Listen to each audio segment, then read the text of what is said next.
So hello everyone, welcome this evening. My name is Rosemary Hayden, Vice Chair of the Irish Women Lawyers Association, and thank you very much for joining us this evening for the event Introduction to International Humanitarian Law and the Role of the Red Cross, in association with Irish Red Cross, presented by Sarah West, Policy and Advocacy Coordinator at the Irish Red Cross. We are admitting people into the event through the waiting room. Everyone is automatically on mute and everyone is automatically with cameras off. We are recording the presentation element of the event only. So there will be a recording of the event available for review and so on. But at this point, I'm going to pass over to the chair of the Irish Women Lawyers Association, my colleague, Aoife McNichol. Thank you, Rosemary. It's a pleasure to welcome you all to this event, which is a collaboration between the Irish Women Lawyers Association and the Irish Red Cross to increase access to reliable legal information on international humanitarian law.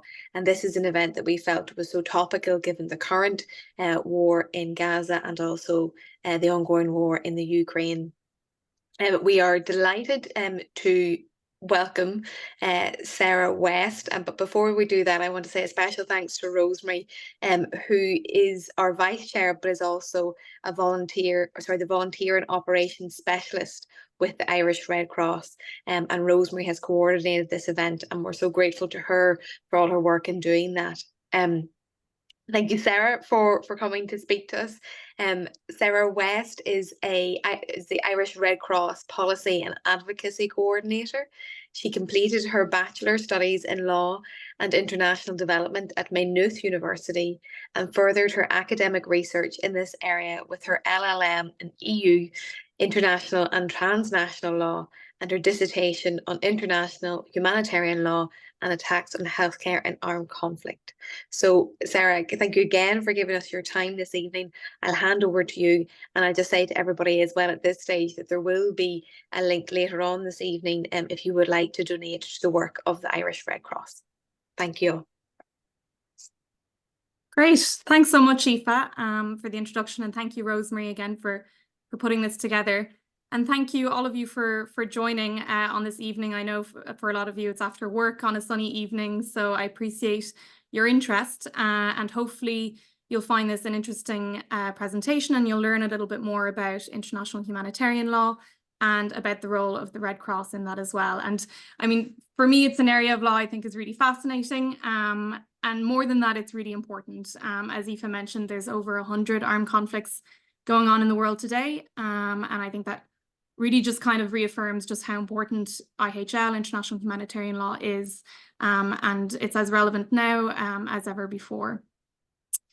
So we're going to cover a couple of different topics today. So we're going to look a little bit at the Red Cross, Red Crescent movement. I'm going to just give you a little bit of an overview of the work that we do, and then an introduction to IHL. And I mean, IHL is really broad, so we're really going to just be touching on the kind of overall principles of international humanitarian law and just some of the sources of IHL, so some of the kind of the main treaties. And I think the audience is a bit mixed. I think some of you might be lawyers and solicitors, barristers, or students, and some of you might just be from the general public. And I think we might even have some Red Cross volunteers and staff on as well. So it might be a little bit of a mixed level of how much you already know about IHL, but hopefully you'll all learn something new. I'm going to try to use Slido to kind of get some engagement from you all. And I do encourage you all to just use the chat throughout the presentation if you have questions or comments, and we'll have some time at the end as well for questions and comments as well. So I don't know if any of you have used Slido before. We're going to try it out and see if this works. So if any of you are on your laptops or your phones, if you want to open a new tab, or you can scan the QR code and type in slido.com. So SLIDO.com. And when you open that up, you'll be asked for a code, and the code is there. It's IHL5. So I'm just going to give everyone a couple of minutes to open that up if you can.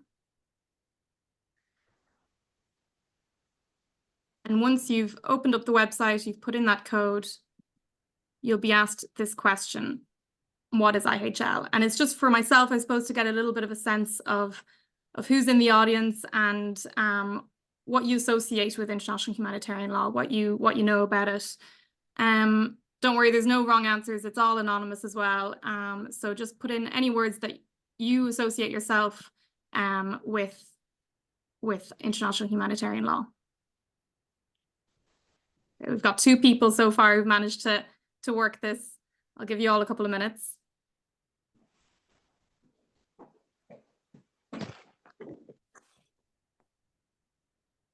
Okay, we're on 3. Come on, guys, we can do this.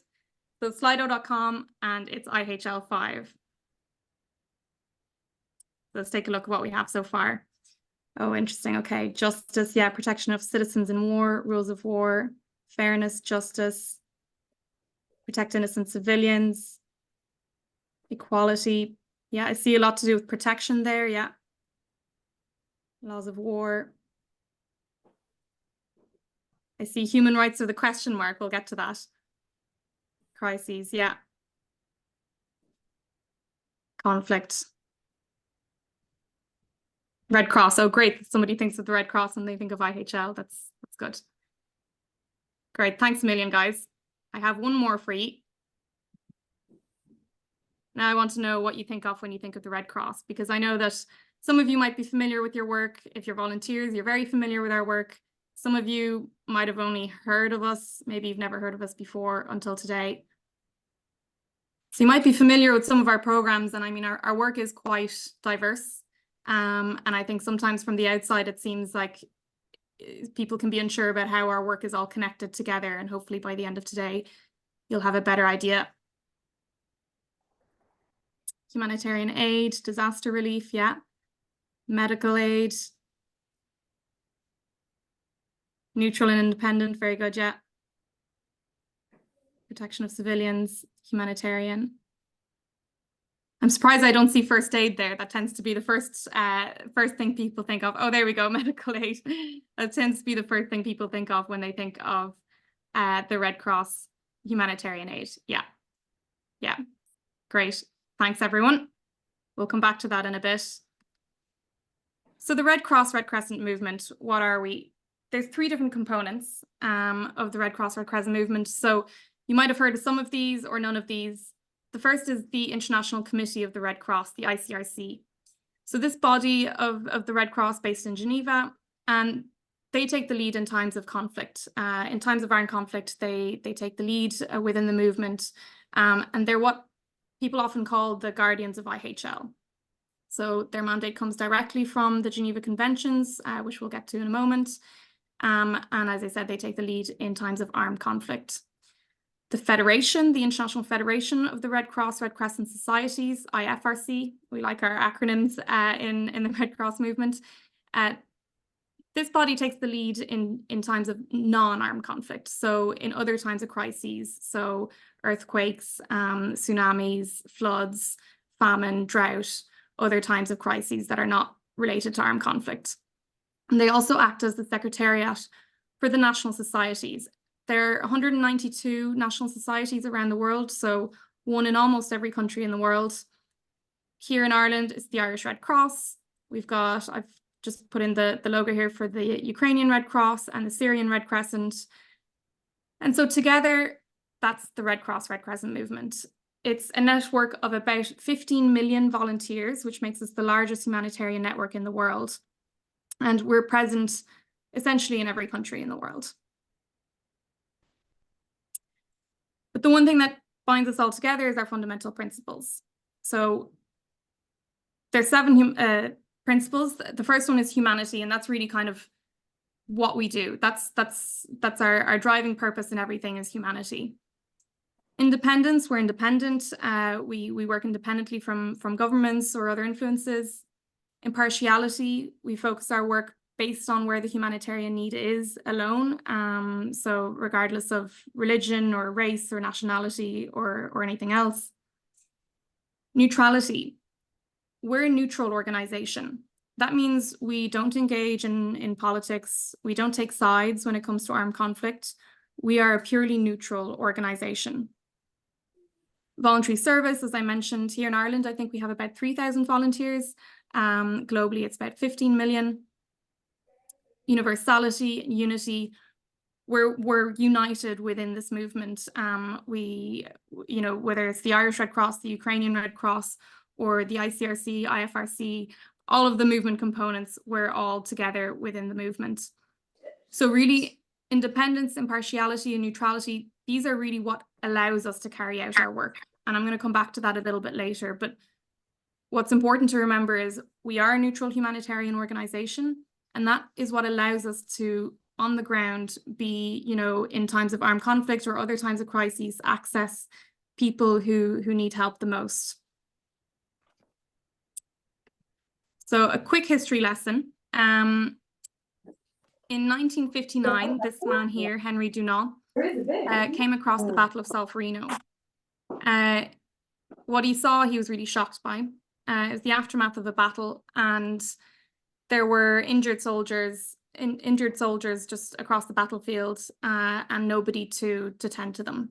So Henry Dunant went and gathered the local residents and got them to come and help the injured soldiers. And based on that, then he decided there needed to be an organization that would go in and assist victims of armed conflict, and a neutral organization at that. So he founded the ICRC. And really at the same time as the ICRC were founded, Dunant and others decided there needs to be protections in place for such a humanitarian organization, and these need to be written down. There needs to be an international treaty. So the original Geneva Convention was drafted in 1864. And I mean, after that, IHL really evolved at the same time as the Red Cross. So this is really just to show to you all, the Red Cross and IHL were really born out of the same momentum. They were from the same movement, and they developed side by side over the years. I'm not going to be able to go into a lot of detail around the Hague Convention and some other sources of international law, but just suffice to say that the Hague Convention was in 1907, really looked at the conduct of belligerents, of combatants within armed conflict. And then later, after the horrors of World War I and World War II, the Geneva Conventions were born in 1949. These are universally ratified. That means every country in the world has signed up to these conventions. It's very rare that you would get an international treaty that every country in the world has signed up to. They're 75 years old this year. And I think, this is just one of those years that's really important to recognize that every country in the world has signed up to these.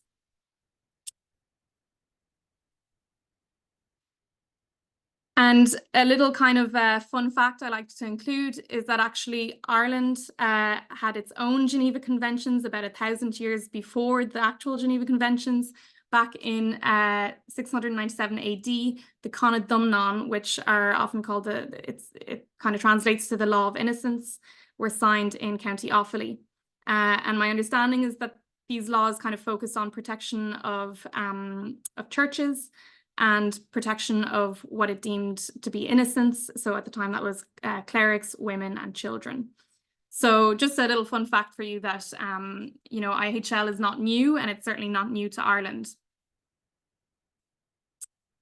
So what is IHL? Often called the rules of war or laws of armed conflict. I like to use this quote, IHL is a tool to save some lives during the misery of conflict. It simply ensures that some humanity prevails even in times of war. IHL, simply put, it makes war less bad. It essentially says that war is not a free-for-all, that there are some limits to war, and that we need to respect those.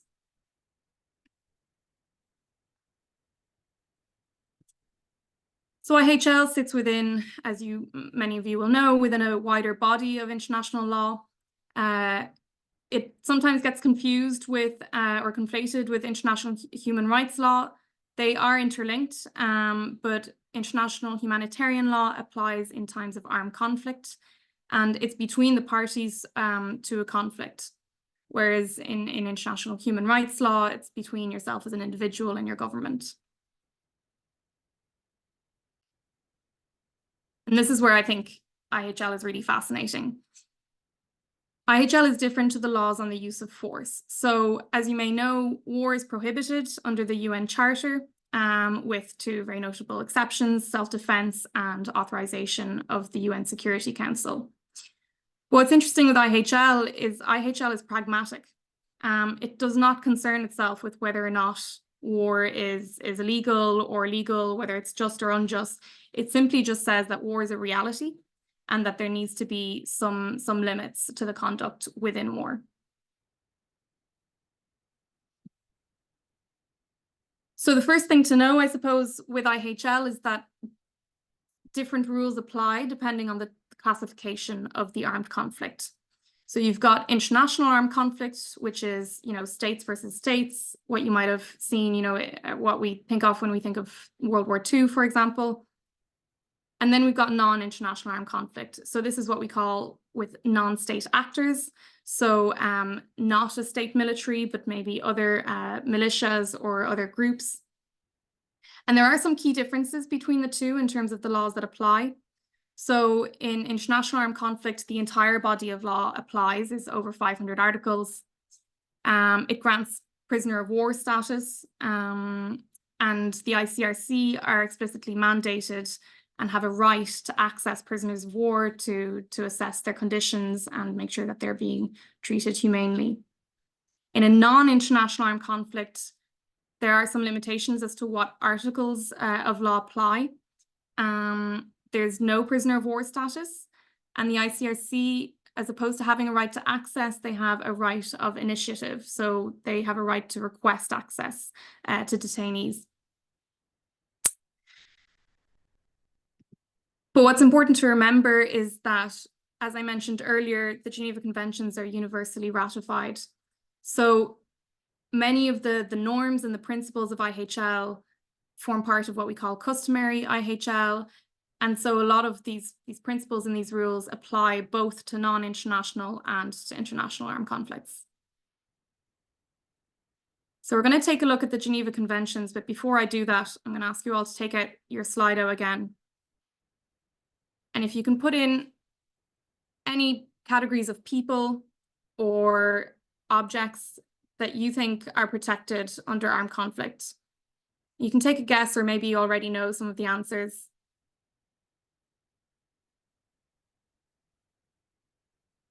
We might have to go back into it.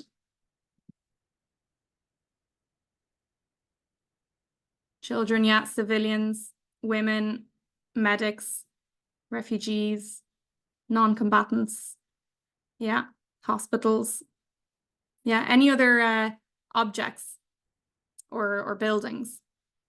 Prisoners, yeah, media reporters, yeah, journalists are protected under IHL.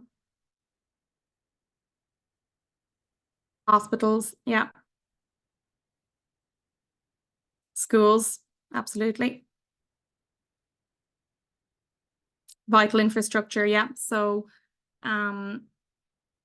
some infrastructure that's crucial for the survival of the civilian population. So if you think of water supplies, food supplies, yeah. Media, the wounded, churches, yeah. Churches and other cultural property. Yeah, religious buildings. Great, thanks everyone. So we'll take a look here. So the Geneva Conventions, there are 4 Geneva Conventions. The first 2 deal with the wounded or sick in armed forces. So combatants who are no longer taking part in the hostilities, they're either wounded or sick, or in another way they're not taking part, they are protected. There are protections for prisoners of war. They must be treated humanely.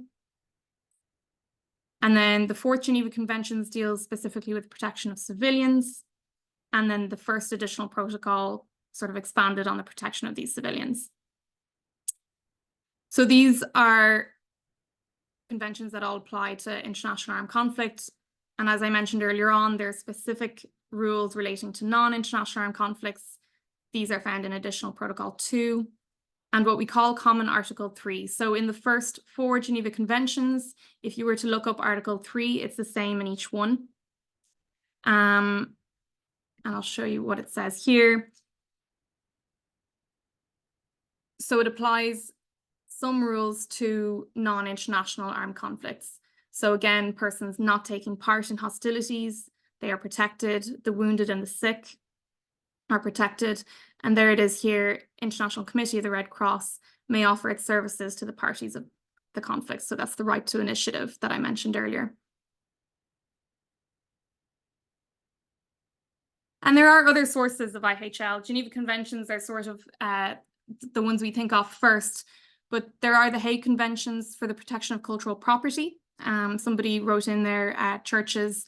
It's not just churches, it's any kind of sites of cultural significance. And then there are treaties that regulate the means and methods of warfare. So certain weapons that are prohibited or they're regulated. For example, blinding laser weapons are prohibited. Non-detectable fragments, mines, explosive remnants of war. There's also the Convention on Cluster Munitions. And I don't know if many of you know this, but Ireland actually played a leading role in getting that convention passed in 2008. Ireland played a really key role in that.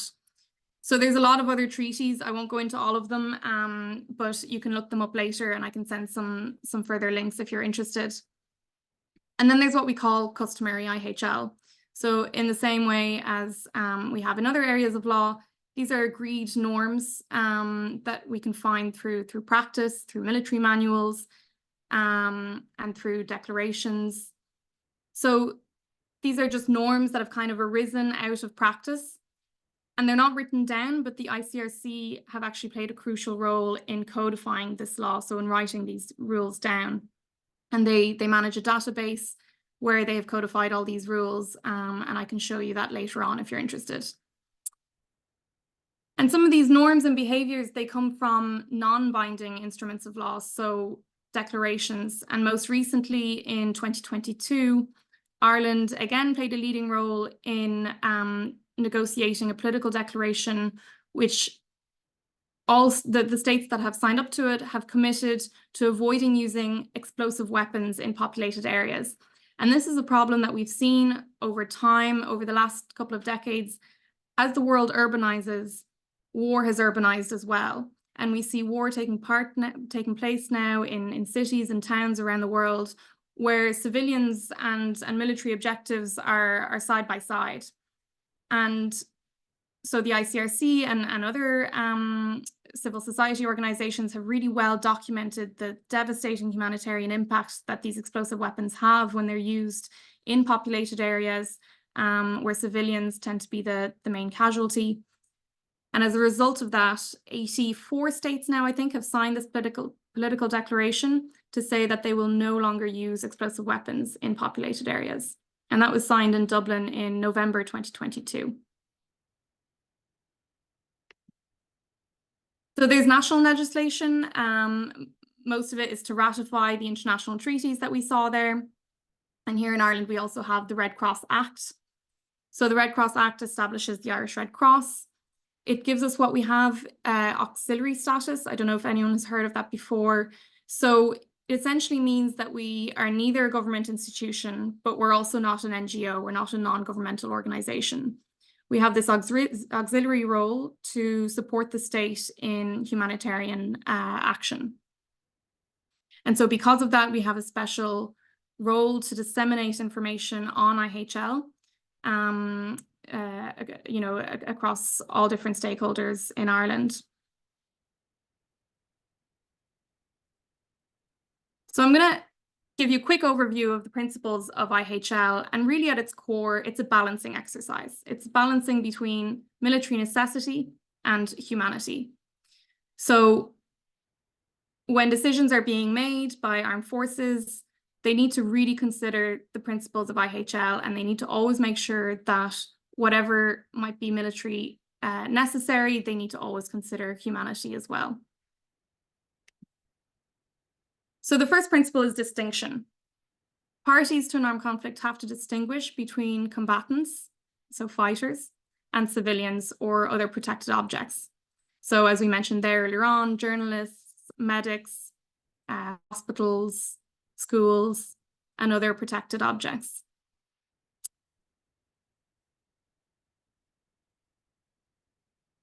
Attacks have to be proportional.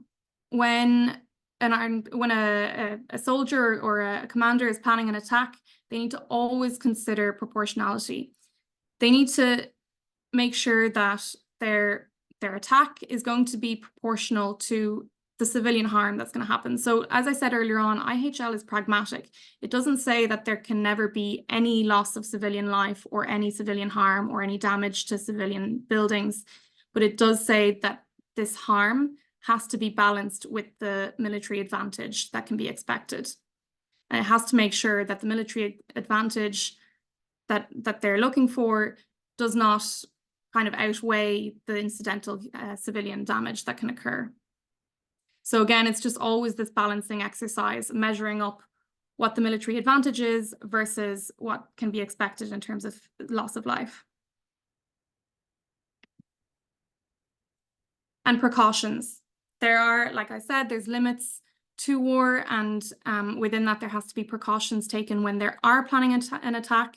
Again, IHL is pragmatic. It doesn't say that you can't conduct an attack, but it does say that when you are conducting an attack, you have to make sure that these are against military objects. You have to consider your choice of weapons, as we mentioned earlier on, the explosive weapons in populated areas, where a military attack could be planned using weapons that maybe will cause less civilian damage, then those have to be chosen. An attack has to be continuously evaluated to make sure that the situation doesn't change. There has to be effective warnings in place. So where an attack is taking place and there are civilians in the area, civilians have to be given warning.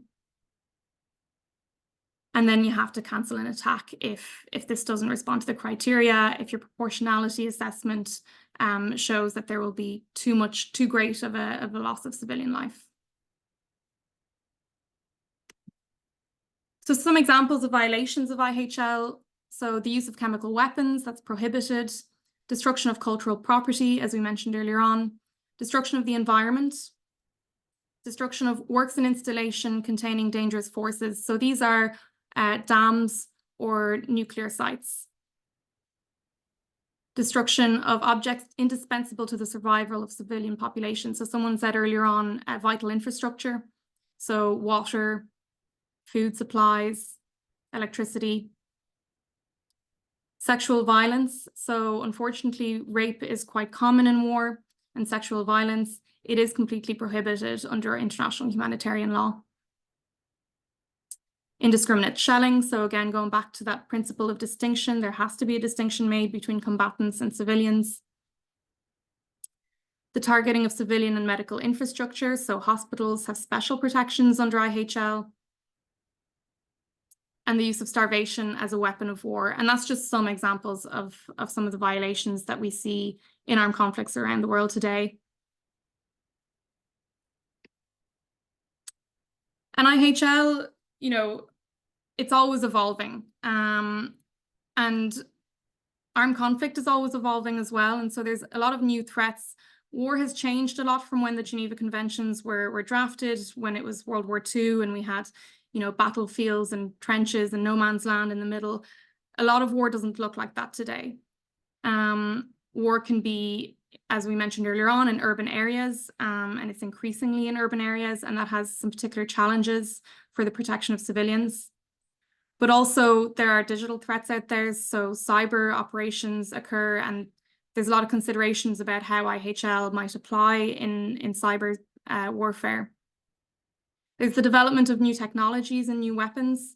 Autonomous weapon systems are being developed. A lot of military are investing a lot in artificial intelligence. Autonomous weapon systems are where there is not a human in control, or there's limited control over the weapon. And some of these are quite common. You know, mines are technically an autonomous weapon themselves, but then there's more developed autonomous weapons. We see, for example, autonomous drones. Artificial intelligence can be used for targeting.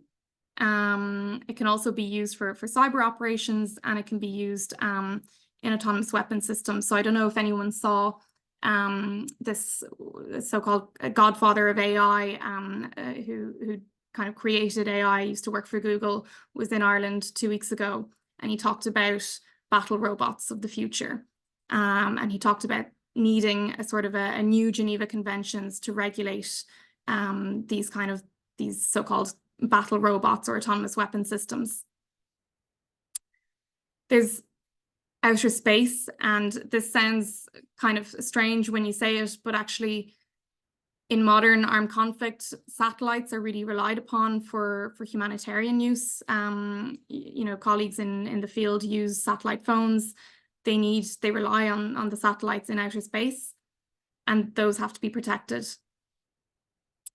And then climate and the natural environment, which is protected under IHL.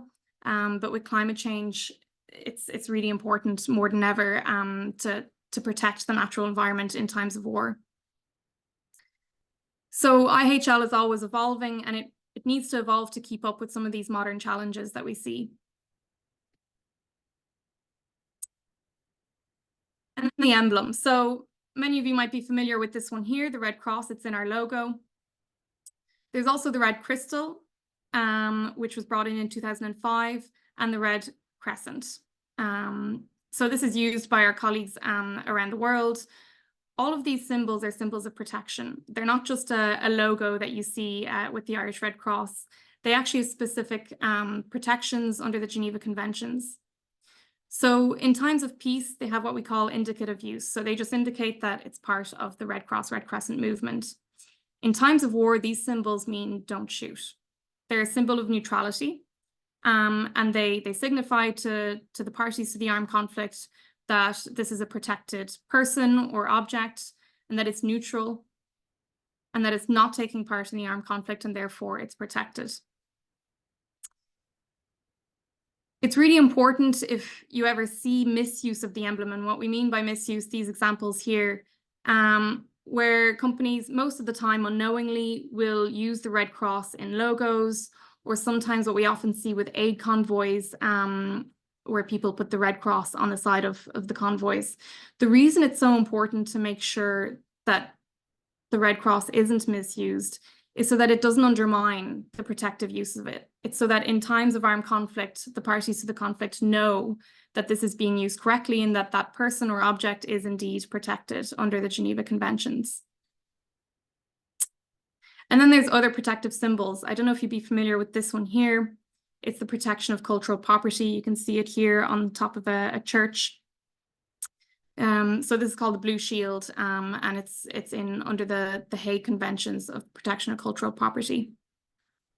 And then these three orange dots here are used on works or installations containing dangerous forces. So those are dikes or dams or nuclear weapons.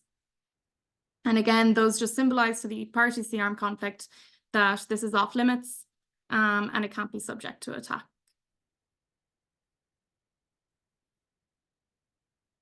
So you might say to me, that's all well and good, but how is any of this enforced? And really the best way to ensure compliance is through prevention. So the training of armed forces. I know the defence forces here in Ireland are trained on IHL to make sure that they're aware of their obligations. And more generally, education on IHL amongst yourselves, amongst everyone within a country, it helps to create a kind of a culture of compliance. So it makes it so that violations of IHL are stigmatized and they're no longer acceptable. But then, of course, that doesn't always work. And there are compliance mechanisms in IHL treaties. There are fact-finding missions that can be set up to investigate violations of IHL. International relations plays quite a big role in IHL. So in enforcing IHL, so sanctions or countermeasures can be used to try and get a party to an armed conflict to abide by IHL. And then there's criminal justice. So as we mentioned earlier on, IHL is part of national legislation here in Ireland and can be prosecuted through the national courts. Those accused of war crimes can be prosecuted under universal jurisdiction, so anywhere in the world. And then where national courts can or won't enforce IHL, then it can be left up to international tribunals, including the International Criminal Court in The Hague. And Another point is just that NGOs and civil society and the media, they have a really important role in highlighting violations of IHL. And really kind of a lot of civil society organizations will produce reports that'll investigate violations of IHL. But the thing is, it's always easier to see when IHL is being violated, and not so easy to see where it's worked. So I think a lot of the time people kind of say, yeah, IHL is all well and good on paper, but in reality, you know, it gets ignored, and we see, you know, war crimes happening around the world all the time. And I often come back and say, yeah, but how many times do you know that a soldier did not violate IHL? When do you know that somebody decided not to commit a war crime, where, you know, a hospital was not targeted because of IHL? So I have a quick little video if this works. Let's see.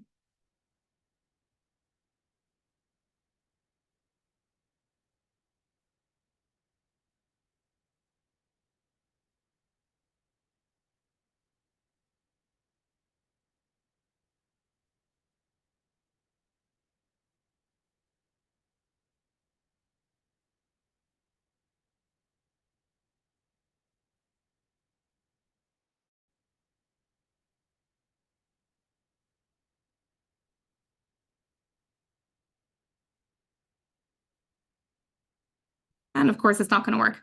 No problem. I'll tell you what it says in the video. It just gives you a couple of examples of where IHL was abided by. So for example, it gives an example of Iraq quite a number of years ago, where armed forces decided not to target a dam because they decided that actually it was part of civilian infrastructure. And so they decided not to carry out an attack.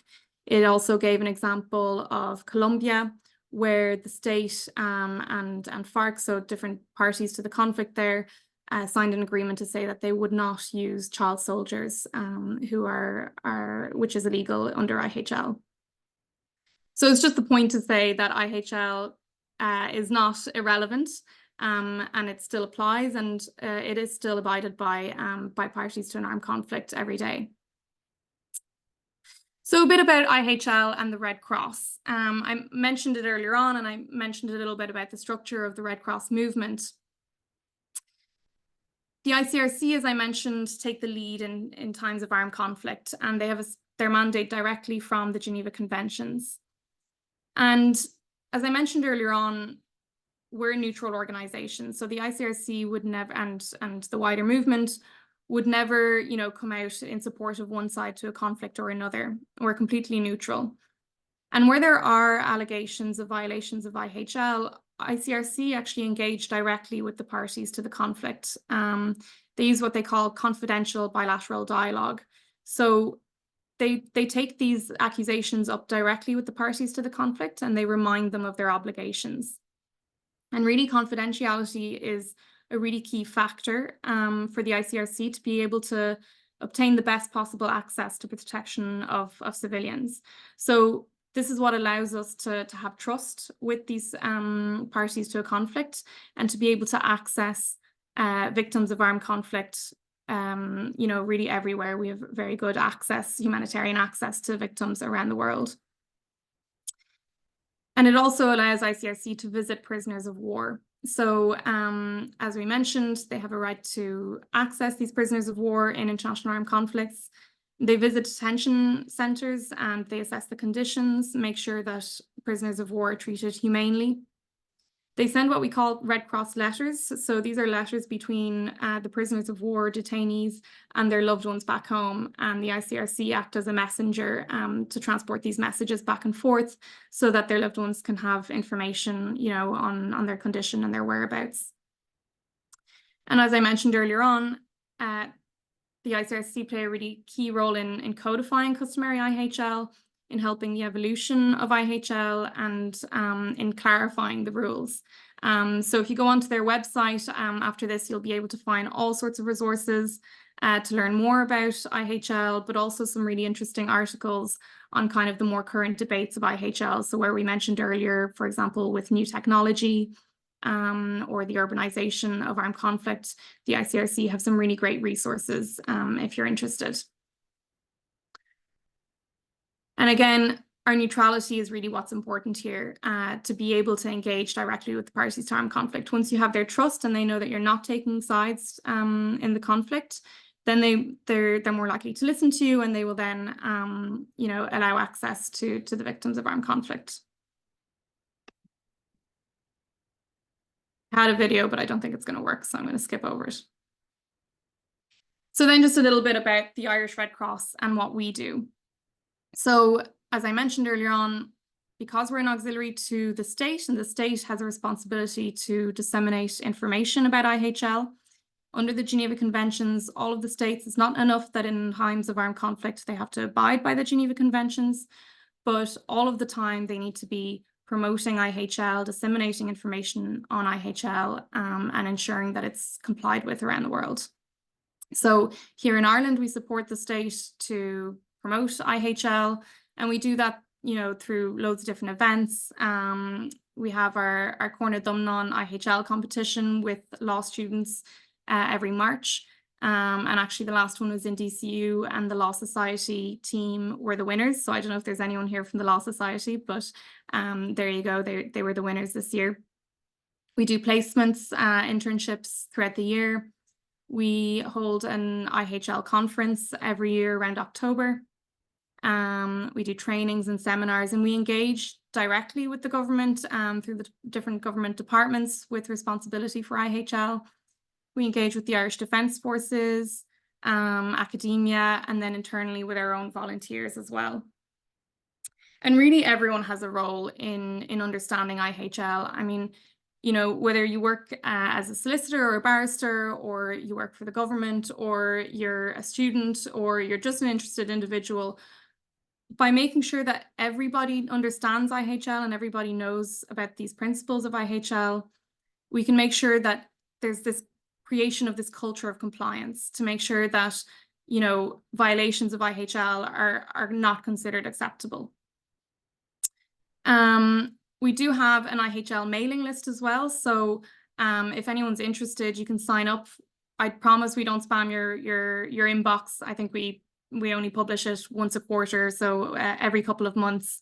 And it's just to kind of highlight some key events on IHL, some interesting articles. I think in the last one you had an article about artificial intelligence in IHL. So you can visit our website here, redcross.ie/IHL. I'll put a link in the chat. You can sign up to the mailing list up here, and you can have a read through some of the things we've discussed today in a bit more detail. And if you ever have any questions, of course, you can email me here, swest@redcross.ie as well. And if you're ever interested in, holding an event, or, you have a group or a club or a society, and you're interested in organizing an IHL seminar or training, do get in touch as well. So how am I doing time? Not too bad, 1:45. I'm going to let you all start to think about questions you might have. And then if you don't mind, Rosemary, I'm going to try and share something for you all. Please do. And while you're sharing, as they say, chat among yourselves, but have your thoughts on what we're looking at there, and how do you see that applying to you? You can see there international humanitarian law. There's a huge body of law that we've only just touched on. But I mean, I suppose the first question I'll have for Sarah is how individuals here attending tonight might be able to put some of this information to use, to make it a reality in our lives. I am going to, before we start into the Q&A, because that is a Q, and before we go to the Q&A element, we will be closing off the recording. So in order to close things out, I will first of all pass over to Sarah to close out for the recording, but also then to our chair, Aoife McNichol, to close off before we finish the recording. Yeah, perfect. Thanks, Rosemary. Yeah, just on that point, actually, because I know we have a lot of lawyers in the room virtually, I just wanted to show you this database run by the ICRC. It's a really great way if you're searching for legislation or for treaties relating to IHL. So you can search within each of these kind of categories. So treaties, customary IHL, or national legislation, or you can actually just choose to search across all of those platforms. So you can select all of these here. And let's say you want to learn a little bit more about how the Red Cross emblem is protected. You can search for the word emblem.